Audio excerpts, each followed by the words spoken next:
Hello, Columbia, and welcome to this week's episode. I'm David Greisman, here with Milton W, CA's president and CEO. Our guest this week is Valerie Montague. Valerie, who do you volunteer with? I am the chair of CA's International and Multicultural Advisory Committee. Okay, and you all have a lot going on. I know that we just made official the relationship with Sister City in Ghana. Yes, we did, with Tema, Ghana. Mr. Matthews and the mayor of Tema signed a Sister City agreement just in November of this year. And so what does that mean from here on out? That means that we are an official sister city. It gives us more standing and frankly more credibility than we had as a friendship city, which we were 2 years ago. Tema has two other U.S. sister cities, one in Norfolk and one in San Diego, and now we are on equal standing with them. So as part of the November event, some of us, Program Manager Laura Smith, the chair of the Tema subcommittee, and I went down to Norfolk to participate in some of the activities they were having for a delegation that had come from Tema, and then we brought those folks up here. But we were doing this as equal partners with Norfolk. And this is our third sister city overseas to go along with Spain and France. Correct. And we're looking into a fourth? We're looking into a fourth one in Haiti. The Build Haiti Foundation, which is based in Colombia, has done a lot of work with the Haitian diaspora and also in Haiti. And they approached Laura, they approached CA, about possibly having a fourth sister city in Cap Haitien, which is about 115 miles north of Port-au-Prince, and it's on the northern coast of Haiti. So we've had one meeting with the folks there interested in possibly having a sister city, but there's a lot of work that would need to be done before we would feel that we're in a position to approach the CA board about the possibility of allowing us to do that. Valerie, when you think about your years of involvement in the Sister City programs and the multicultural programs with CA, what has been the most rewarding experience for you?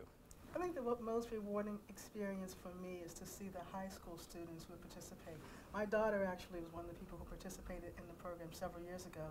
She was able to go to our sister city in Tres Cantos, Spain. Okay. But the students, I think, is very important for them to understand that there's more to the world than the United States, to learn that citizens of other nations love their countries just as much as we do, and for them to be sort of cultural, sort of citizen diplomats, so to speak, so that people in other nations can see just how very much they are like Americans. So Americans can learn more about how, in this case, teenagers in France and Spain are very similar to them, similar interests, similar tastes in a lot of things, and see what the differences are as well. And as part of the Sister Cities program, those students get to come here as well. Right. So just to see the teens interacting and what they learn about each other's cultures has been very interesting to me. Now, what do we do as CA for community outreach to inform our residents and others about these programs? Your highly dedicated program manager, Laura Smith, does visits to high schools. There's a lot of publicity in the papers. I'll see it in the CA Monthly. I'll see it in the flyer. But I know she reaches out to the language departments and makes visits. Students who have gone also make visits at the high schools. There are information sessions, several informational sessions for interested parents and students, so they can get a better sense of whether or not this is something they want to apply for. And the goal is to get 20 students each year for France, 20 for Spain, from Howard County. Okay. Primarily, well, all of Howard County. Any Howard County student who's had at least 2 years of French or Spanish is eligible to attend. And they have to have references and so write a little essay, fill out an application where they describe some of their preferences so that they can be matched appropriately with students in other nations. So we have 40 students going. They stay for 2 weeks. They come home a couple of days later. Students from those 2 nations come here. Okay. And when is the deadline for them to sign up for that?